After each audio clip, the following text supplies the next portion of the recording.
Hey, brand builder, Rory Vaden here. Thank you so much for taking the time to check out this interview. As always, it's our honor to provide it to you for free.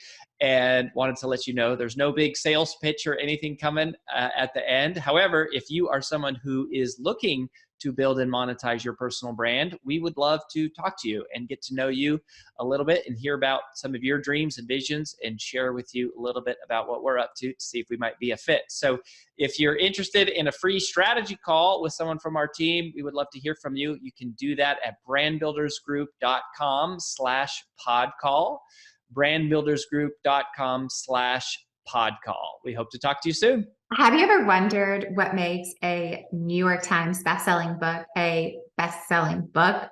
And this has just been a question that has kind of plagued me over the years, because often we assume if it was a Wall Street Journal or New York Times bestselling book, or even an Amazon bestseller, like somehow this list definement makes it a better book than others. And that's just not true. I mean, sometimes, right, that's a very solid indicator this is a fabulous book worth sharing. And other times you're like, how did this book make the list? I'm not quite sure. And so this has just been a conversation that has come up so many times in my house, outside of my house. And so I actually just got finished having this awesome conversation with my friend Esther about what really makes a best-selling book, regardless of if it's Amazon, Wall Street Journal, or even New York Times. And so I thought I would share some of those tidbits with you because they were really important to me, with the disclaimer at the end of the day, for anyone who is a writer, an author, a content creator, a thought leader, it's like, I just think this should go without saying that I do believe solely, wholeheartedly, that knowing the amount of work that it takes to write a book and then edit it and then rewrite it and then edit again and then rewrite it again, like that's no small feat. So I know that at the heart, most authors, most people who have a message on their hearts are not doing this just to hit the list, right? Because the real benefit is a life changed, a life transformed, sometimes a life saved, because books have the power to do that. Words have the power to do that. And at the same time, we know that when you do hit a list, it creates a credibility factor, a shareability factor, just a component to it that helps you share it more, get it into the hands of more people, thus impact, change, transform, save more lives. So I don't want this to just be about, oh, like the only reason you write a book is if it's only good if it hits the list. That's clearly not the case, because lots of not so good books hit the list and lots of incredible books never hit the list. Because at the end of the day, the end result, the most important, impactful thing is that you're doing this to make a difference in the lives of the readers. And knowing that if you do happen to hit a list with some strategy and a plan, which is what it takes, more people will get it, thus more people will be impacted. So let's just let that be what it is. And I just like knocked something off my desk with my hands flailing. And then let's share some things around, okay, well, how do we then help it be a bestseller, whatever that means to you. So here's a couple of things I thought were really, really good. Is one, having great content is the prerequisite. It's the payment for entrance. You got to have great content, but what is great content? And you got to think about it like this. And think about great content is content that you can remember, internalize, and then share. That's great content. It's simple in terms of its ability to be internalized and then regurgitated back out into the public. When it's super complex, you're like, oh, that's really too hard for me to explain. Just go read it. Or you just have to go watch it, or you had to be there, right? It can't be one of those things. It's got to be one of those things. I read this, and this is what it meant to me, and this is how it has changed me, and this is what I have done that has made such a monumental difference in my life. That's great content. So let's preface what is great content. Number two is you got to have a platform. You've got to have people that are already coming alongside with you on this journey. And that's a really important part of this, because although not every author is in the business of hitting the bestseller book or selling millions of books, publishers are. So if you want to work with a traditional publisher, a publishing house, they are in the business of publishing and making sure lots of books get sold. They don't necessarily sell them, but they want them to get sold, which is why they publish them. So you've got to treat this like I am building a business.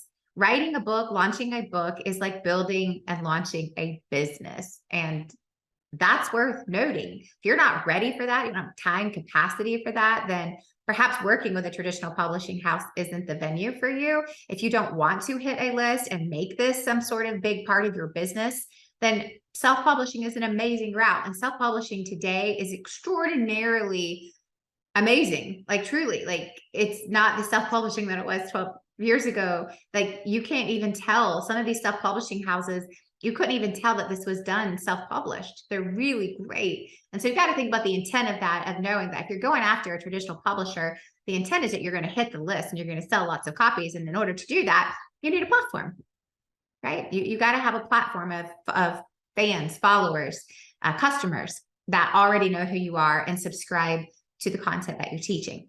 Then I love this. And I loved what Esther said. And she was like, you actually have to have a unique idea, right? Having great content is one thing, but it needs to be unique. It needs to be a creative idea or concept. What we would say is it's got to forward thought leadership. It doesn't have to be a brand new idea, but it's got to be presented in a brand new way. So those are the three things fundamentally that are kind of like at the base, the foundation of if you're going after a bestseller list to get this in the hands of lots of, or get this book in the hands of lots of people, those are like the prerequisites. Then there was a few other things that I thought was really important. And she was like, you just the bestseller list, just hitting the bestseller list on Amazon alone is its own algorithm and its own beast of just knowing what category listings to be in. And I'm going to tell you, go listen to my podcast interview with Esther. This is just like one of the most insightful interviews. So just go listen to it in terms of if you're in that world of writing and publishing a book right now in your launch season or pre-launch season, go listen to the interview with Esther. But this whole concept of Amazon listings, it's like, think about it like this way. When you go look for a book in a retail bookstore, yes, there are a few of those left, not many, but a few.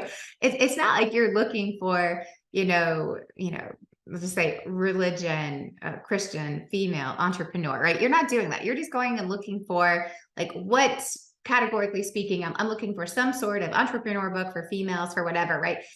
And I think it's like that, but different when it comes to Amazon because you're just typing in book names or categories. You're not saying, hey, I want to research kids' books about turtles, most likely. You're saying, hey, I want to go kids' books for 5 to 7-year-olds, boys, right? And it's like, the thing is though, the category listings are really important. And Esther told this awesome story about one of her clients who is a 17-year-old who wrote a kid's book about turtles, and it hit #1 on the Amazon bestseller list under the category of turtles, right? It's a kid's book, but it hit it under turtles.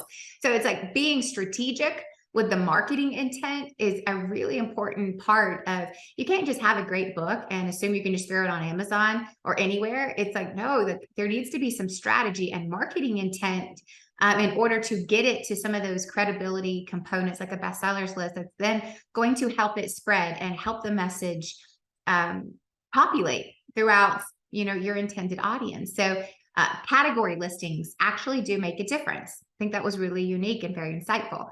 The other thing that I thought was really interesting is she shared with me that audio sales are up 347%. Now, book sales are also up, but audiobook sales are up 347%. And what she said is that most people, even though they listen to it on audio, they will also buy a physical copy because after they listen to it, they want to go back and have something to underline or highlight or go back over. And so many people are doing both, but audio, it's huge. And she goes, I make my author. So Esther is an agent, right? She is the owner and founder of the Fed agency. But she goes, I say, if you're going to write a book, you must do an audiobook. It's a prerequisite, right? You're doing it. And I would say, I would throw that in there as the unsolicited feedback from a consumer of books. If you're going to do an audiobook, make sure you read it. You need to read your own book. Don't hire someone else to read your book. You read your book.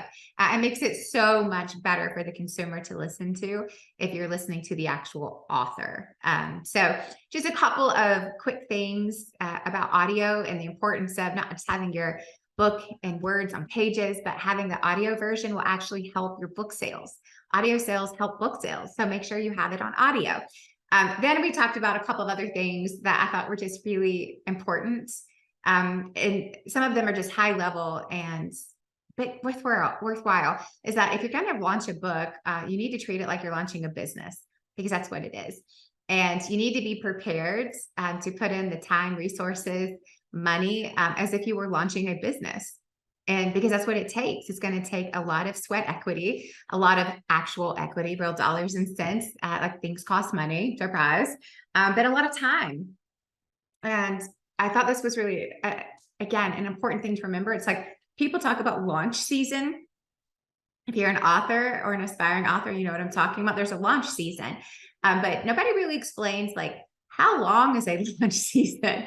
And what Esther said is she was like, a launch season is about a year, not 6 weeks, not 3 months, not 6 months, 12 months. That's a year. And she goes, most of my authors begin their pre-sales and their kind of pre-launch season 6 months before the pub date of their book.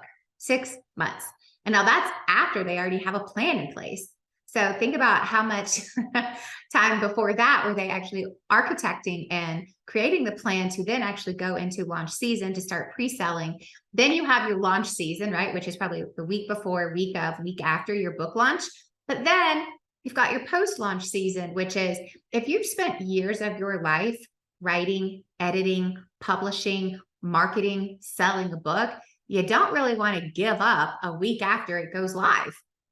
So there is an entire season of how do we build up all the anticipation and all the excitement for the book?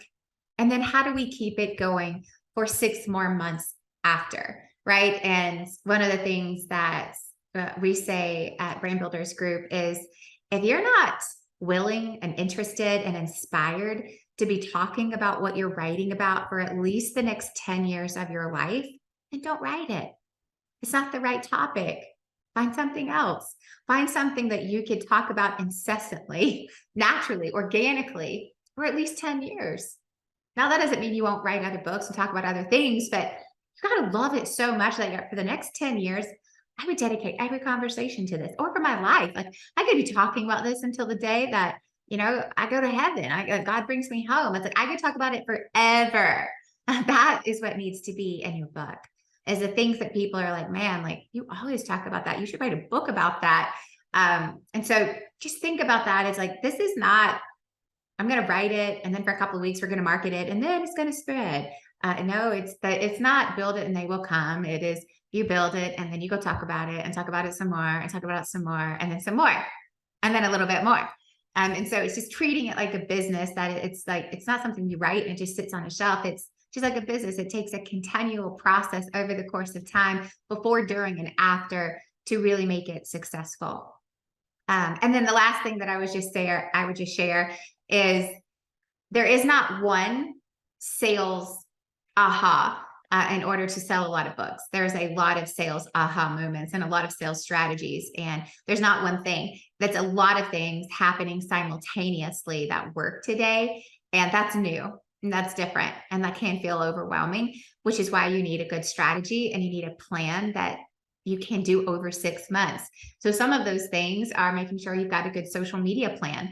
And some of the things that Esther and I talked about on our conversation, I thought was so good, is do fun things that create engagement. Like do a book cover reveal with your social media followings. Do a challenge from content in the book. Do different fun things, like do a book launch party, do giveaways, but create engagement with your social media months and months before it releases. Give tiny little sample excerpts out, share key stories, but create engagement all around the content that's happening in the book.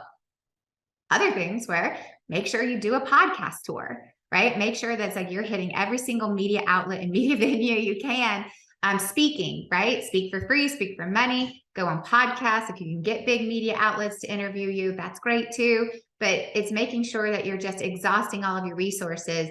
It's not just sending an email to your list or just focusing on your followers. It's how do I access anyone who I think could benefit from the message that are on the pages of this book. And that takes time and it takes a plan, and it's not one thing. It's lots of things happening simultaneously, which means you got to have a sales and marketing plan. And I think that's like the big overarching takeaway is that launching a book is like launching a business. And as the author, a huge part of your role is the salesperson. You are the sales team of the book. And if you're not a great salesperson, then you've got to surround yourself with great salespeople who can go out and market and sell the book on your behalf. But again, like, this is a really important thing just to walk away with. Is we say this all the time at Brand Builders Group, is there is no such thing as a New York Times best writing author. There's only New York Times best selling author. Highlight, bold, underline, whatever you need to do, which means that's who is selling it, right? That's who is selling the most. That's who's buying the most of that book. There's not a lot of the best writing. That's that's just what's required. That's the prerequisite. Is it's great writing, it's great content. That should be right. But then there's got to be the sales and marketing plan to get it in the hands of the people that you can help. So I hope this helps you. It was so insightful for me. Great reminders, new stuff. So hope this was helpful. Go check out the full conversation on our podcast, The Influential Personal Brand. I'll catch you later.